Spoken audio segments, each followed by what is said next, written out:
Good morning, la communauté QSE. Aujourd'hui, nous allons parler de qualité dans les EHPAD. C'est hélas d'actualité avec la sortie du livre Les Fossoyeurs.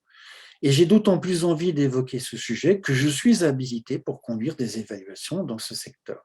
Je connais donc bien les outils qu'ils doivent utiliser au profit des usagers, des outils qui ne permettent en aucun cas les dérives décrites dans ce livre.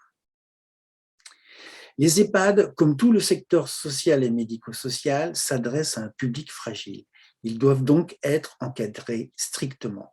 Leurs usagers bénéficient de cela grâce à un cadre d'évaluation on ne peut plus clair, à un calendrier d'évaluation précis, à des lieux d'expression pour ces usagers qui ne sont autres que des clients et des guides de bonnes pratiques professionnelles pour cadres et salariés.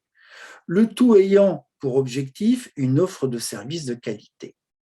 Et pourtant, cette exigence de qualité à destination d'un public fragile repose sur 5 outils principaux.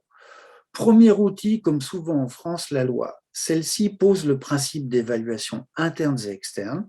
Elles vont se succéder pour faire vivre une démarche d'amélioration continue grâce à un projet personnalisé pour chaque usager, une exigence totale de bientraitance et une instance d'expression. Deuxième outil, un décret, le décret 2007-975. Il fixe le calendrier et le cahier des charges des évaluations externes. Notons au passage le caractère itératif de ces évaluations. C'est un PDCA qui ne dit pas son nom.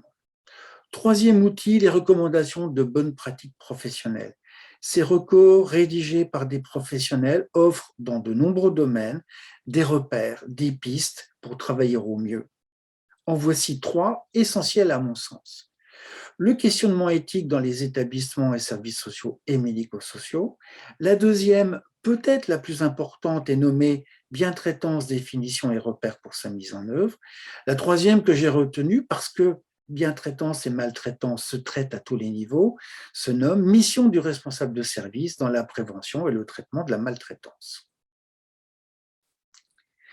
Quatrième outil déjà évoqué, le conseil de la vie sociale. Outil important puisque chaque EHPAD doit se doter d'un organe de consultation et d'écoute des usagers. Il doit le réunir régulièrement et en fournira les comptes rendus aux évaluateurs externes. Cinquième et dernier outil, le rapport d'évaluation. Ça commence par un pré-rapport qui est soumis au client de l'évaluateur externe.